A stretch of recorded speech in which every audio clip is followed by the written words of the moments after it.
Hey, how's it going? Do you ever realize in life that there are certain things that just go really well together? Peanut butter and jelly, tomato soup and grilled cheese, and other non-sandwich related things that they just mesh, they meld. And I was trying to think of what are two things in woodworking that go together like ham and cheese, another sandwich. And then I thought, chisels and brass knuckles. Now stay with me on this. This is an idea that I had a couple years ago, and I thought it would be really cool to make a chisel that was also reminiscent of a set of brass knuckles. And so I did. And I made a video on it and I put it out on YouTube, but it was in like my first year of YouTube and nobody watched it. But I thought it was a cool enough project that I wanted to revisit it and share that project with you. We're gonna edit this a little different, new voiceover, same great project. Enjoy. Fa-cha. Bow.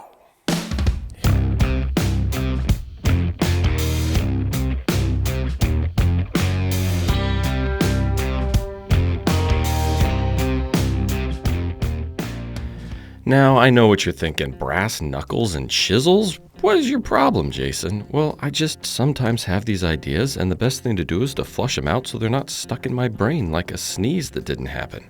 Now, I know I can't make real brass knuckles because I don't know the first thing about working with metal, let alone brass. So I'm going to make the entire thing out of wood. I'm starting out with some nice maple and some walnut, and the plan is to laminate some layers together to give the brass knuckles a little bit more of a fancier look. This is also one of those projects that I really didn't have that big of a plan. I just started doing it hoping for the best. So after planing down some maple and walnut, I glued the walnut on either sides of the maple so that I had a nice strip of the maple on the inside.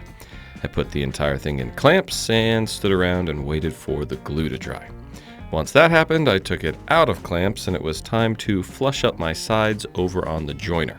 This was really satisfying because it didn't look that great to start out with, and then, ooh, look at that nice little pinstripe.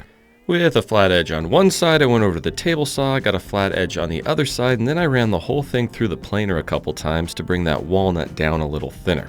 Then I got online, I printed out a nice shaped brass knuckle profile that I liked the looks of, and I made this whole pattern out of a scrap piece of plywood. Next, I went over to my blank of walnut and maple, and I traced out said brass knuckle shape onto the walnut. Now, you might be wondering, why don't you just use that piece of plywood you just had in your hand as a template and cut the entire thing out on the router? Well, you know what? That probably would have been an okay idea, except I didn't do that. I decided to do the entire thing by hand, because sometimes I like to make myself work harder. I started out by going over to the drill press and drilling out all of the finger holes for my fingies to stick through and make it start to look more like a set of brass knuckles. Then I used that same drill bit to drill on the outside of the finger holes to give it that nice rounded profile that you see on classic brass knuckles. Again, I probably could have used the router table and that original template, but let's not get into the details here. Then I went over to the bandsaw and I cut off all the remaining extra material. A little zip, a little zap, and a little zoop. Now I'm ready to brass knuckle somebody. Is that what you call it? Brass knuckling somebody? Or do you just call it punching somebody with brass knuckles? Let's not get too violent here. I don't condone that. These are more for fun and not to actually use. Then I created this really janky looking router table because I like to live on the edge. And I added a nice little round over to the inside of each one of my finger holes to make it more comfortable in your hand. I also rounded over the outside edge of the brass knuckle profile. There was just one problem. At this point, it wasn't really looking enough like a chisel. I had the brass knuckle look, but I didn't think it was going to be very comfortable to hold onto as far as using it as an actual chisel. So I wanted to add some skins to the outside of the brass knuckles to build up the handle width and make it more like a chisel, but still kind of like brass knuckles, but still also a chisel. It's a combo, brass knuckle chisel. Copyright 2024. Wanting to stick with my original pattern, I glued up another blank of maple and walnut so I could continue that cool layered effect, this time with a maple on one side and walnut on the other, because that's the orientation I needed to go from walnut to maple to walnut to maple to walnut. Then I drew the rough shape of what I wanted the skin to look like onto my blank, and I sanded it to that shape over on my oscillating spindle sander. And it looked something like this. This layered on top of the brass knuckles should give me a very nice handle to hold on to. Once I was happy with the shape, I added some glue to my new skins, and I placed one on either side of my brass knuckle inner shape. Now, I'm well aware that some people watching this right now are going to be really mad that I keep calling them brass knuckles because they're not brass, they're wood. But what do you want me to say? Walnut knuckles? That just doesn't have the same ring to it. So like it or not, I'm going to keep referring to these as brass knuckles, albeit the little amount of brass that's actually in them. But there will be some brass in them. Just you wait.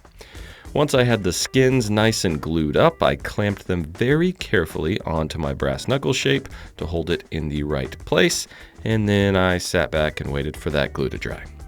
Now, my good friend Jennifer Bauer from J. Bauer Engraving made these awesome brass ferrules to hook on the top of this chisel and fancy it up a little bit. But the ferrule is round and the top of my brass knuckles at this point were square. So I chalked the entire thing up in the lathe and very carefully I rounded over the top so that it would accept the round brass ferrule. If that doesn't make any sense to you, we'll just wait a minute and it will all come together. Now, the round part was a little bit too long for the ferrule that I had, so I chopped it down over on my chop saw. And now it should be just the right length for this sweet custom engraved brass ferrule. Ooh, nice tight fit. Look at that. Thanks, Jen. I still wasn't super happy with the overall shape of the bottom of the chisel. It was a little too square, so I went back over to the oscillating belt sander and I just did a little hand shaping, making it feel a little bit more comfortable and look less, I don't know, boxy? I mean, the last thing you want is to be walking down a dark alley, some guy jumps out, tries to steal your wallet, you reach for your brass knuckle chisels, and he's like, who made that? A guy who doesn't appreciate good design? Oh, jeez. I mean, you don't want to find yourself in that situation. So after rounding it partly over on the oscillating belt sander, I went over to the router table and I did some shady stuff. Just don't look, Mom. In hindsight, this actually looks a lot scarier on camera than it actually was. I wasn't taking a lot of material off, so I felt pretty comfortable. Then I did a little bit more shaping by hand up near the neck, just with a little 1/4-inch chisel, making sure that everything just kind of melted into where that brass ferrule was going to sit. Then I had to drill a hole in the top of the neck so that I could seat the actual metal chisel component into my handle. I just made a little jig over on the drill press to make sure it was nice and square to my handle, and then it was time to glue on the brass ferrule. So I just did a light coating of CA glue around the entire neck, and then I just slid that ferrule in place. I really didn't want to get a lot of squeeze out, so when it comes to the glue, less is more. Then I decided to seat my actual chisel, knife, cutter, blade, whatever you want to call it, into the handle before I put finish on because I didn't want to ding up the handle trying to get the chisel in there later on. And this thing's starting to look pretty badass. Pardon my language. With the chisel handle completely built, it was time to add my finish. Now, if you're wondering what I was going to use to finish these things, well, you haven't been watching the channel very long because, of course, I'm going to use some Rubio Monocoat because it's the official finish of the brass knuckle chisel world. So I'm told, or so I made up right now.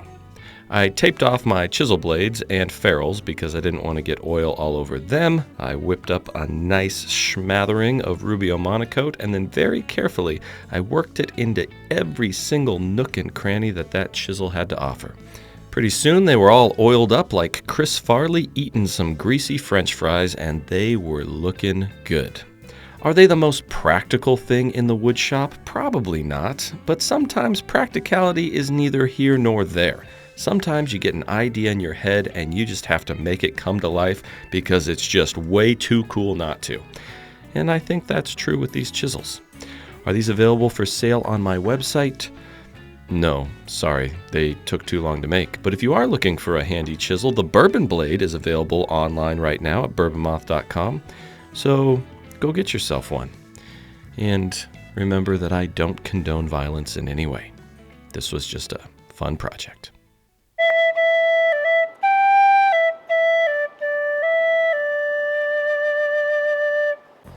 Some days, it's pouring down rain outside. I should be out there working, and I just don't want to, because look out there. It's wet and it's gross. And it's days like this that I really should capitalize on the downtime to sit down and work on my website. But I don't have to do that either because I was smart and I built my website through Squarespace, so it's already done. Because Squarespace is incredibly easy to build a website. I mean, you just get online, you pick out the templates you want, and then all their templates are customizable, so you just transform it to be perfect for your website. And then you can add products. And you can't just add like 1 or 2 products, you can add unlimited amount of products because there's no cap on how many products you want to add. And I did that a while ago. I also linked it up with my Instagram so that when I post on Instagram, it automatically shows up on my website so everybody's kept up to date on what's going on in my life. And it allows me to collect emails so that I can send out newsletters to all of my loyal customers and let them know when new products launch. So on rainy days like this, there's really nothing for me to do except sit inside and practice the tin whistle.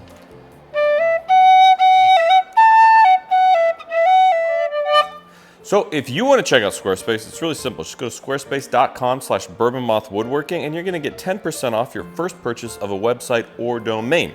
You can click the link down in the video description, or we're going to put it on the screen right there. Squarespace.com/bourbonmothwoodworking. At checkout, use the coupon code BOURBONMOTHWOODWORKING. That'll get you that 10%. I'm telling you, if you need a professional looking website and you don't want all the hassle trying to figure out how to write code and stare at the matrix, just use Squarespace. So much easier. I think it's stopped raining, but I've got more practicing to do.